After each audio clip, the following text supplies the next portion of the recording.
This is Joe Bright, and I am coming to you from Poetry Song, BFD, Battle for Dominance. Tonight, it's a late night, and I have some things on my mind that I need to talk to people about. But right now, I just want y'all to take a little listen to some of the things that's been, you know, on my mind. I am a poet. I am a co-host on Jamaica Funk Show. And tonight I want to talk to you about the things that, that are constantly on my mind. I often wonder why um, young people today do and say the things that they do, and then I remember, you know what? They're a lot freer than we used to be. They really are. They they have this ability to be so open. They do. They're open and they're honest and they're brutal. They're brutally honest about everything that they say. And it's like, you know what? Fuck it. You know what? If you don't like what I got to say, you can turn the channel, flip the switch, turn me off, whatever, but I'm going to say what I'm going to say. And they've been doing that for, I'm going to mess around and say for the last 15 years. I got kids. I got kids. And they grown. And they've been saying what they want to say for a long time. And I ain't ashamed of them. I have actually found a lot of courage in saying things because of them. Yes, I have. Because they're intelligent human beings who have a view of the world that I really never saw. So tonight I'm just going to give you a bird's eye view of what I honestly believe is what the world is like. From, well, geez. I'm honestly going to say it's from back when my mom was a child to when I was giving birth to my first child to when my child was giving birth to their first child. And I got 4 childs. Okay, 4 children. Um, Tonight, I'm gonna do everything live because it's live. This first piece is called "Who Gives a." Sometimes you feel like you're being used.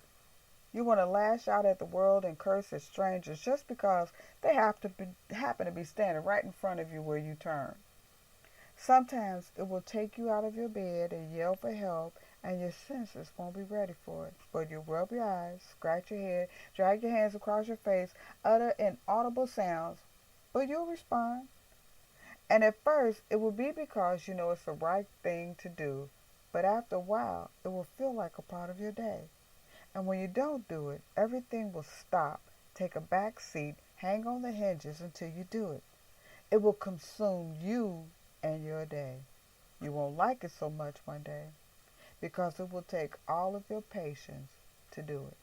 And there will be no rewards, no accolades, no parties or pats on the back. People who don't know you now won't know you 2 years from now. You won't get promoted on the job or a pay raise. You won't get preferential seating at the theaters, restaurants, clubs, or events. Your name will not be revered in the newspapers, magazines, web, not anywhere. Your checker at the grocery store or the person that does your hair, nails, or dry cleaning, if you got it that way, they won't treat you any better or worse because you did it today, yesterday, or will be doing it again tonight. There's going to come a time when you're going to wonder if it's worth all your effort, and you're going to want to stop. And when you stop, the guilt will begin to eat at you, and then the shame. And the crazy part for you will be is that it's all coming from you because you said you didn't want anybody to know. But was that really a smart choice? So you rethink your last decision and realize that maybe if you stop asking questions that you know the answer to, stop worrying about whether or not it's worth it, stop listening to the complaints of others who aren't doing it and promise to do it, but never do it, maybe you can stop falling into the pitfalls of people who fail to understand why you do what you do. Charity. It's not for everybody. I like that one. I wrote that one a while ago. And it was one of those pieces that after I wrote it, I was like, yep, because I actually was that person that volunteered 7 days a week. 7 days a week. And I dragged my children and my husband with me from church Sunday through Saturday. I had something to do at church, for church, in the realm of volunteering every day. And I made it my business to be there. And I look back at those days right now and I think, that was really good. Will it bode well for me later? Maybe, I don't know. But I know when I did it, I enjoyed it. It was just one of those things that I knew that if I did it, it would be good for other people, not just me. But when I first started doing it, man, was I green.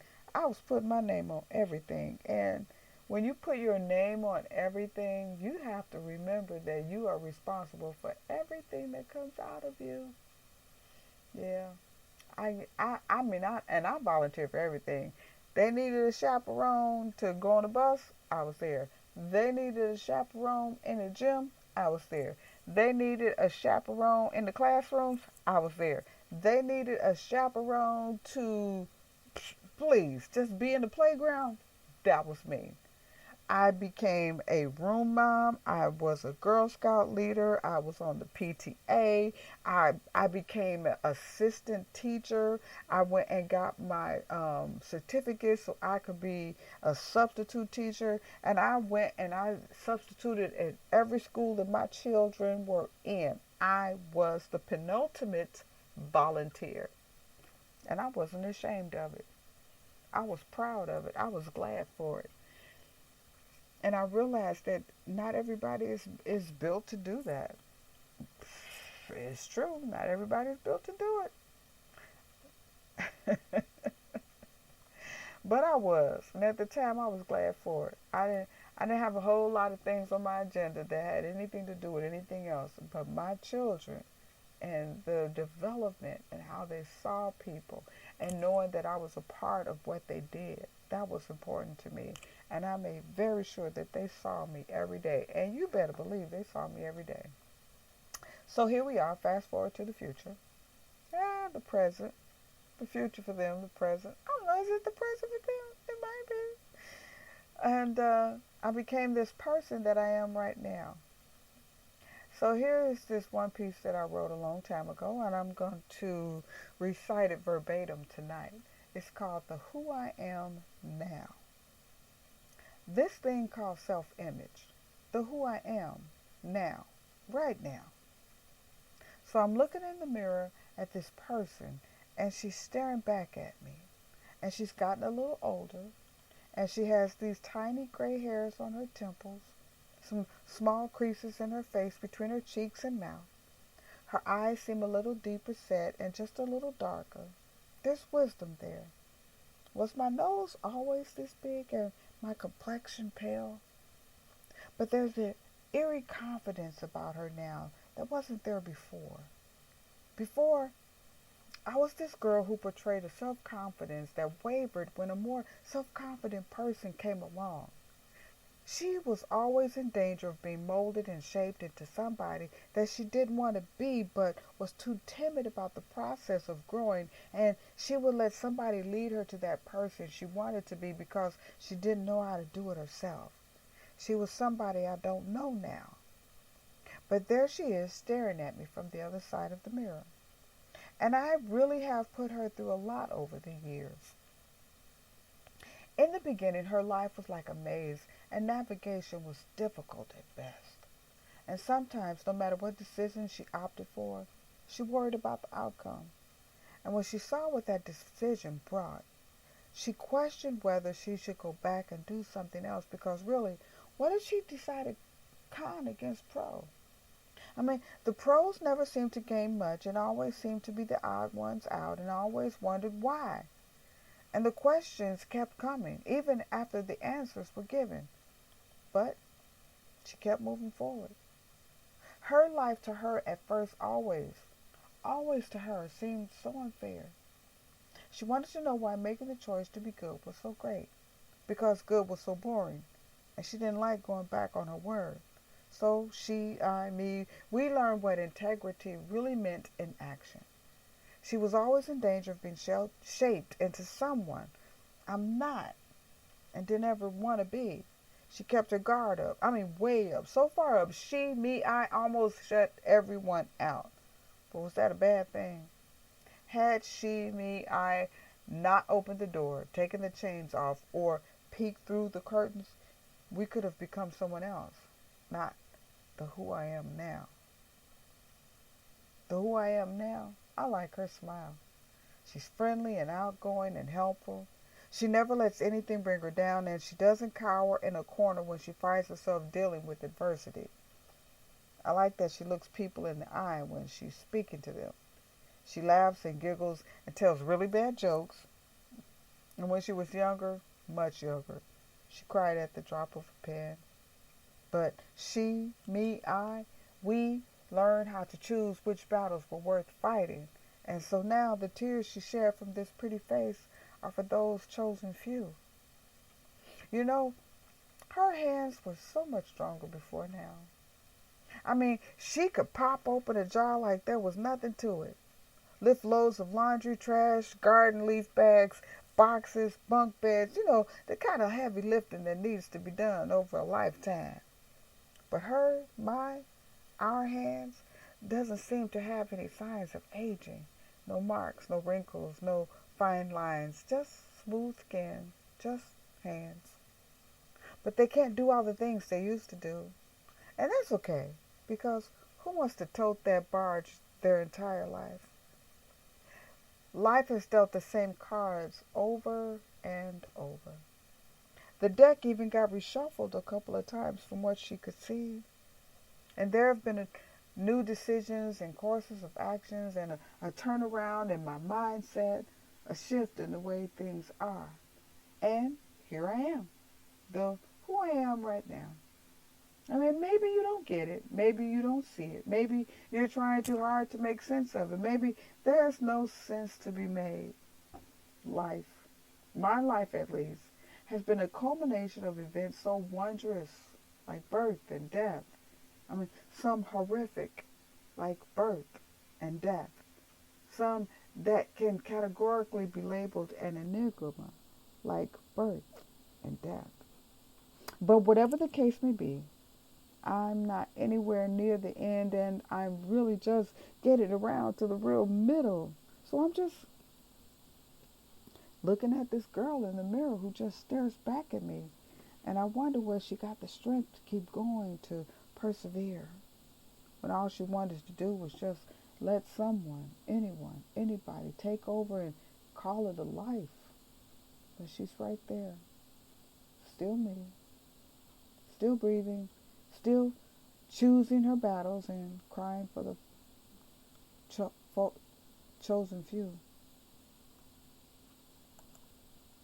That's me. So, yeah, I keep saying, I'm going to do all of this live tonight, and I am not going to let anybody, I'm not going to let anything different happen. And I know I'm capable of doing that, because I've written 4 books. This is Joe Bright. This is Poetry Song, Battle for Dominance. And tonight, I'm not battling for the dominance of the words in my head because I put them down on paper. But I always battle for dominance for the decisions that I make, because the decisions that I make have a very strong effect on who I am right now. But when I was younger, let me tell you, when I was younger, I had a real problem with keeping my mouth shut. and I don't think I really apologized for anything. I just was me. So this piece right now is called You Don't Know Me. You don't know me. You don't know me, but I know you. I know how you think. I know when you're about to do something stupid. You don't know me, but I know when you're hurt. I know when you're broke and busted and proud. You don't know me, but I've seen you waste one day in favor of another. I know how arrogant you are. I know you love to debate the facts, how caught up you are with your own self-importance. You don't know me, but I know you. You like doing things for people. You like being there for your friends. You like showing up as long as it's a crowd. You don't know me because every time I point out that you do all the right things for all the wrong reasons, you do the wrong things because your reasoning is off, you expect congratulations and accolades when just knowing someone is better for your giving and really is unable to tell you personally, thank you. You get bent out of shape and you want to take it back. You don't know me, but I know you. You have a black heart that gets way too upset when you find out that your way is not the popular way and everyone can see you for what you've done. You don't know me because you choose not to, because you want to be your own boss, but you don't have experience being a boss. I know exactly who you are. You look in the mirror and give yourself a pep talk. You prostrate yourself before yourself. You give yourself all the glory and you haven't done anything yet. You're convinced that everything is going to be great, even though you're doing nothing to help it along. You'll pick up a dirty corn off the street before you help an old lady cross one. And you don't see anything wrong with that. You don't know me, but I know you. You think I'm the voice of reason, but I'm not. You think I spoke to you in a dream, but I didn't. You want to believe that bad decision you're making now will be okay, but you didn't ask me. You don't know me, but I know you. You get self-righteous, indignant, boisterous, and belligerent when you're wrong because you don't want to hear the truth. You don't know me, but I know you. You think stealing is wrong, but you lie on your taxes and sneak into the movies. And you don't let the teller know when she's giving you too much change from your 20. You defend the right to life, and at the same time you say, do what you want to do as long as it don't hurt no one else. You're confused and you don't even know it. You don't know me because right now everything is awesome. It's all going your way. Life is great, but you can't see what's ahead. You don't know a pitfall from a cherry pit. You haven't been in charge of your own life long enough to know all about all the grades in between the black and white, all the grades that you will get between all the decisions of giving life, living life. You don't know how fast life can come at you. You don't know what a brakes and the emergency brakes are. You haven't smelled the roses because for you, they still pushing up through the dirt. You don't know me because you're not ready for me. I'm sage advice. I'm a life lived. I'm the light in the tunnel. I'm the friend when you need. I'm the shoulder to cry on. I'm your only hope when everyone else has had enough of you. I know who you are, and I'll be right here when you're ready to find out who I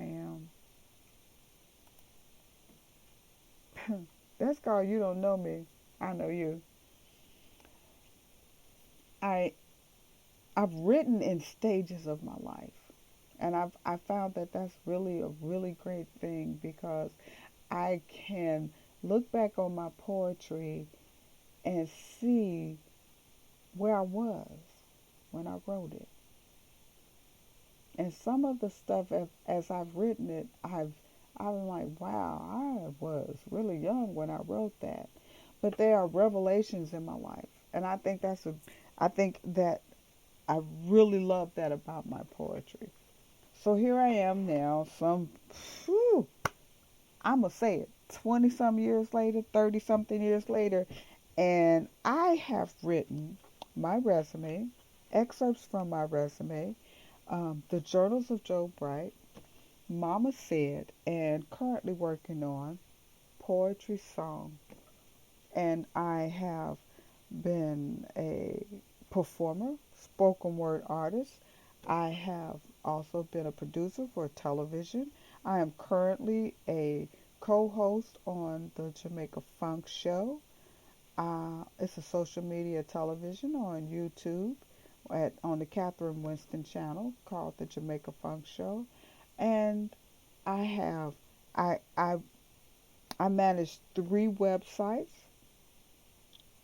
the Jamaica Funk Show, www.jamaicafunkshow.com, um, mamayaya.wixsite.com slash website, mamayaya.wixsite.com slash my site, because one is just for poetry. If you don't want to do nothing but go on there and read poetry, trust me, you want to hear what I got to say on mamayaya.wixsite.com / my site. I do a lot of that.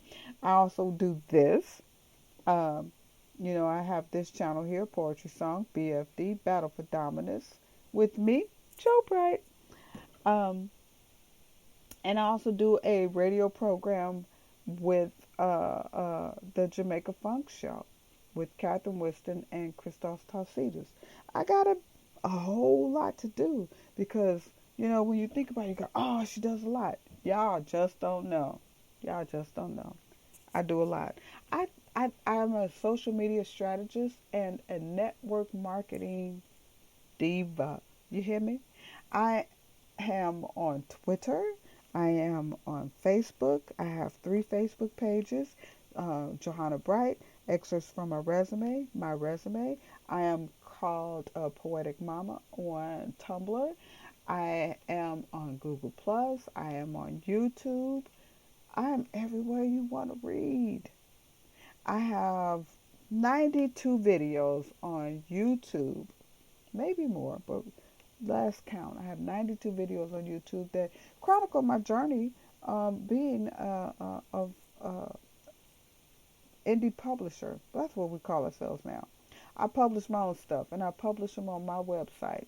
And if you want to go read what I got to say, go to mamayaya.wixsite.com / my site, or mamayaya.wixsite.com / website. And that's spelled MOMMAYA.WIXSITE.com my site, SITE, or the same letters / website, WEBSITE. Taking a really quick break. It's all about me tonight.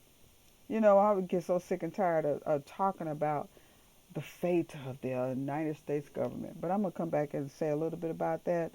I hope I don't get caught up in it because we all are. Take a listen to this. Because of you, I have to wake up an hour earlier. I have to shower late at night and be the last person to go to bed in the evening. Because of you, I have to sleep with one eye open, always on the lookout for the bad guy, because I don't know when the other shoe is going to drop. Because of you, the last time I took a drink was just before you came into my life, and I knew I had to have all my wits about me. Because of you and what you would mean in my life, I needed to be prepared. Maybe one day I'll go back to that single glass of wine that will lead to another. But today is not that day. Today, I'm far more cautious. I tread lightly where other men have trod. I choose wisely the words that come from my mouth. I listen carefully, intently, diligently. I pull apart even the most simplistic of sentences because I can't afford to allow myself to get carried away in the day. Because of you, I question what I don't understand, and not because it's over my head, but because now I can see conspiracy and negative attitudes and deception, and I insist on clarity. Because of you, I can't get anything done on my daily calendar because I have to put it to the side and face what the day throws at me. Because of you, every moment of my life is filled with knowing that as soon as I greet you, nothing I know to be true will ever be the same. How about that? I particularly like that one because it can be interpreted on a few different levels: a mother and a child, or a woman and her man, or whoever in a relationship. I like to consider myself a multicultural person. God didn't intend for us to be, one sided, but we kind of screwed that up. I ain't gonna get into that because I need to talk about things that matter to me. This piece I got is called "The Moral of the Story Is." The moral of the story is, all right. So hang on, it's a little long, but I think if you stay with me, you'll get what I'm talking about. All right. Once upon a time, when I was naive, I believed in fairy tales. I believed there were monsters under my bed. I believed if you rubbed two pennies together, your wish would come true. I believed that when my girlfriend and I cut our thumbs and squished our blood together, that made us sisters. Once upon a time, when I was still fresh out of the gate in the world of being a young adult, a teen, I believed I could close my eyes when a boy kissed me and that it meant he loved me. I believed that friends didn't turn their backs on you. I believed every word from my parents' mouth was the truth. I believed that chocolate was an aphrodisiac. I believed that if you said green witch in the bathroom mirror 3 times in the dark that she would appear. I believed if I got up early and I did my chores and homework on Saturdays, I could go out early. I believed if I tried hard and remained consistent, it would pay off. Still kind of waiting on that to happen. For some, but not for everybody.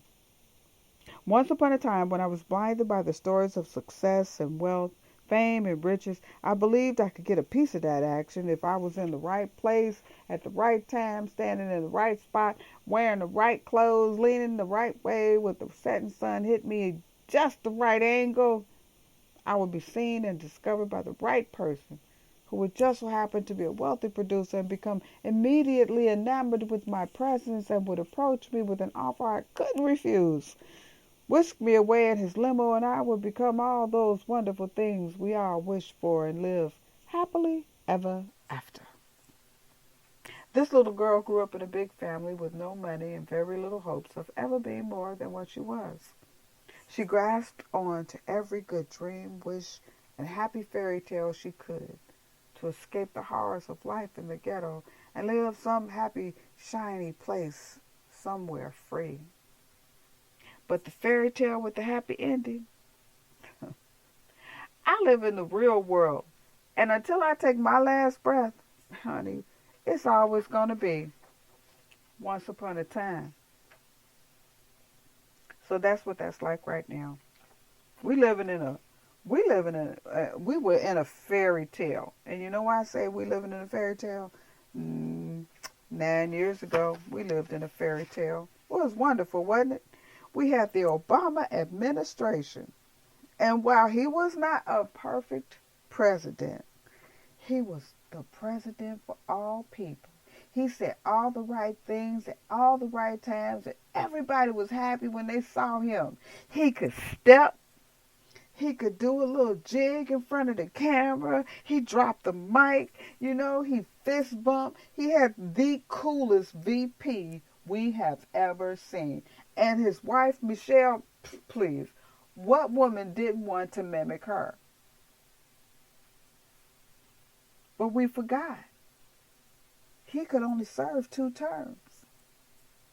And nobody thought, we need to think about who we going to put in his place. Nobody thought about that.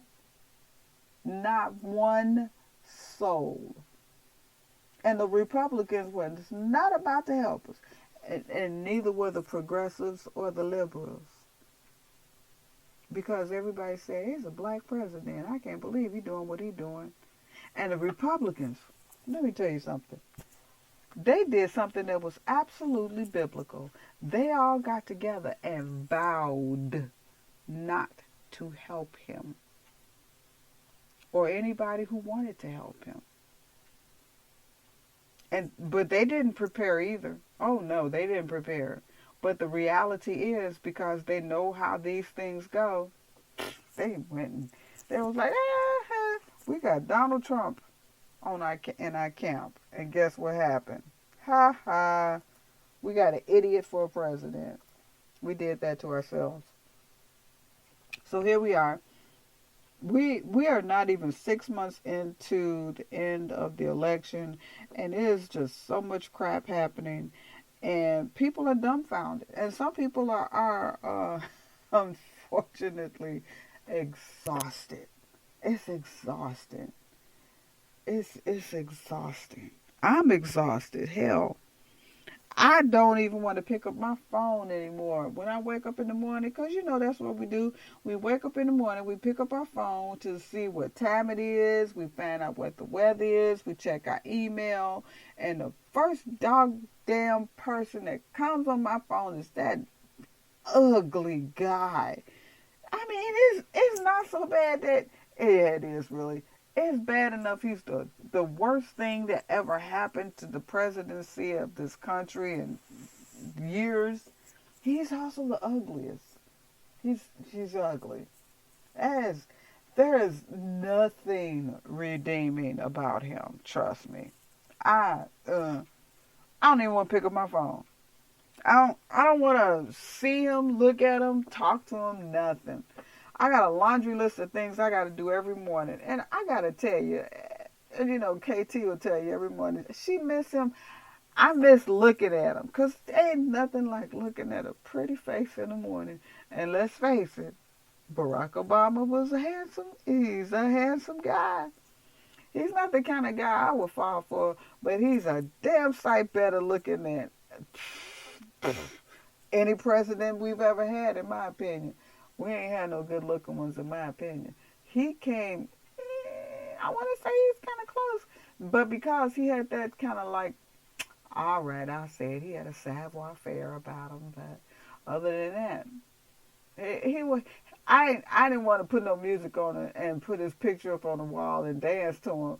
But he was a good looking guy. He was a good looking president. The one we got now, please. Dartboards. Going out to the range and shooting bullets at. I mean, that's the kind of guy he is. He's butt ugly. I don't even see what his wife sees in him. I really don't. I think she married him just to get a green card, to be honest with you, because he can't even imagine what she has to go through when she has to sleep with him. Has to sleep with him. God help us. We got so much shit happening in our country right now. It ain't even funny. Everything is a distraction and nothing is the truth. That's how I look at it. Trust me. I'm going to play this one. It's called If Only. Yeah, If Only. You think, if only I didn't have to wake up so early every morning. If only I didn't have to go to work today. If only I could, I would. If only there was a way. If only I didn't have to stand up. If only I had a seat. If only I had a right to. If only I got paid more. If only my clothes weren't so. If only I had a little more time. If only it wasn't so hard to. If only I turned off. If only I picked up that. If only there was a way. If only I turned left. If only I'd looked back. If only my parents, if only my friends, if only my partner, if only my spouse, if only I could stay, if only I made it, if only we could, if only you would, if only, if only, if only, if only my kids, if only my head, if only the only things we ever wanted were the things we always got, if only I got. Yeah, So, guess what? These last two pieces, they all ifs. Because that's what we up against right now. This one is called If I Could Just. Every morning my head screams at me because of all the tasks that are left undone from the day before. No matter how many lists I make, no matter how many check marks I make on each line, no matter how many times I strike off a task to mark the completion of the many obstacles that block my every day, it's never done. The obstacles of just getting out of the bed, my warm, cozy, wonderful bed. Because the dream I was having was one of my favorites. I was holding a flower to my lips, and you come up behind me and replace it with your lips, and I can feel how full and wet and soft they are. I can feel my hands caressing your hair and face. Everything is warm and soft and hard and full, and I could feel myself drifting into that euphoria called an orgasm in my dreams. The alarm sounds off, and as bad as I wanted to hit the snooze button, I know I should just wake up and face the day. That damn list. That list of tasks that I mean to accomplish every single day. I mean, it would mean so much to me if I could just make me feel the way it... Could you just make me feel that way sometimes?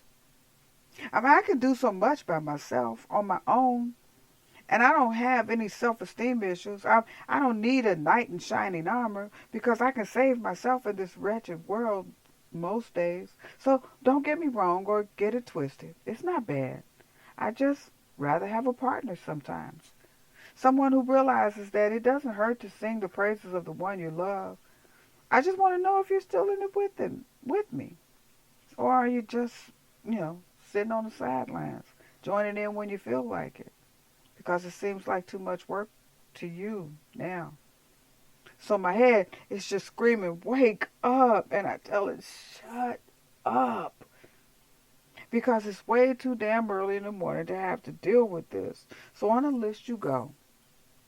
My bed and my pillow, my cozy socks, some soft music, and hopes of my dream lover returning to me. See, we living in the iffy kind of world right now, so I'm giving you some ifs. All right? How about this one? And, all the ifs are bad. All the ifs are bad. I have some wonderful ifs. How about this one? If it were possible. If it were possible, I would make every day perfect for you. You wouldn't worry about what anyone thought. You wouldn't think twice about speaking your mind. You wouldn't stop and check your door or windows to see if it were locked. Or that awkward moment when you realized that you left something important behind. You wouldn't go back for it. You wouldn't think it would be gone and the lost and found wouldn't have it. Those thoughts would never enter your mind. If it were possible, I would make every day perfect for you. There would be no tickle in the back of your throat the day after you came in from the cold, wet without a jacket or scarf. I would feed you food fit for the consumption of royalty, made with the hands of love, just for you. If it were possible, I would make every day perfect for you, while the rest of the world spins in clouds. If only I didn't have to wait. If it were possible, I would make every day perfect for you, while the rest of the world spins in chaos and agony, never knowing from one day to the next what tomorrow would bring. Our every day will begin with my arms embracing you and my smile greeting your eyes with desire only fulfilled in you, knowing that you were happy and content. But please, make no mistake, in no way will I be your doormat. If by any chance you come to the conclusion or begin to believe that just because I seem to be at your beck and call and it pleases me to know that there are no contentions in your day and that if it were, I would stop all that there is and more from heaven and earth to bring your world that I built, yes, created, back into perfect harmony, that I would not hesitate to leave you in the hell you prefer over the love I offer. If it were possible, I would make every day perfect for you. If it were possible. See, That was from the Journals of Joe Bright. That was an interruption of something that I intended not to play. Um, Let me see. Let's just play I Give and I Give. Because I do. If I get one more phone call from one more person asking for one more dollar from a check I barely get, don't get me wrong. I give and I give. When my mama needs a 20. When my baby needs a 10. When my friend breaks down and cries on my shoulder. And just when I think I cleared away the dust bunnies of my bills, the credit cards, mortgage insurance, and car note, just when I think I can rub two nickels together, the responsibility to make a decent decision is before me again. And I'm not upset about it because it's what I do. I give and I give. I get frustrated because sometimes I find myself trying to make ends meet from across a quadruple wide street and the ends are frayed, barely touching. Sometimes it's just not the right time. And even though I say, not right now, I can't even get myself to say no. And it's not that I can't say no. It's that I remember all those times when saying, please, somebody, anybody, have a heart, help me. And somebody did. And sometimes it was somebody who I didn't even know. It just happened. And I was thankful. So I said I would be that somebody someday. So I give and I give. Because somebody gave to me. They didn't ask any questions, judge me, make me feel less than I already did. I pass it on, pay it forward. That's my thanks to those who gave when I needed it. But I get calls from voices without faces who always want, but I have a problem with giving to faceless places, bodiless entities, who seem to be able to always call me, send me letters, postcards, gifts for giving, change, money. For real. Now I wonder just how much I'm supposed to send them if they can tape coins to their letter and ask me for more money. I get sent that all the time. And they want $1 or $2. How am I supposed to decide on that? So I give them back what they sent to me. Fair. I give and I give and I give again. And sometimes I give back. But I'm given to give because somebody gave to me. This is Joe Bright, and this is Poetry Song BFD, Battle for Dominance. When we battle with the words in our heads and our hearts and our minds every single day. There's no music on this show. No, not a lick. But there are words. Words that have meaning. To me, to you. I invite you to join me on Poetry Song, Battle for Dominance. We gonna win. Trust me, we gonna win this one. Enjoy the next few days. The weekend's coming up. It's Friday morning. It's late or it's early. Some of y'all out. Some of y'all just getting in. Some of y'all just leaving. I kind of envy y'all that's just leaving because I want to be just leaving too. You know, your mind want to do what your body is saying. You better go to sleep because you got another day coming. Follow me on Facebook, on Twitter, Tumblr, YouTube, Instagram, Flipboard, Google Plus. I am everywhere you want to be. I always tell people, just Google me. Follow me at Excerpts from My Resume on YouTube. I'm right here on Spreaker. Enjoy the journey with me. I'm Joe Bright. This is Poetry Song, Battle for Dominance, BFD. Y'all have a good night, a good morning, and a better day. Peace.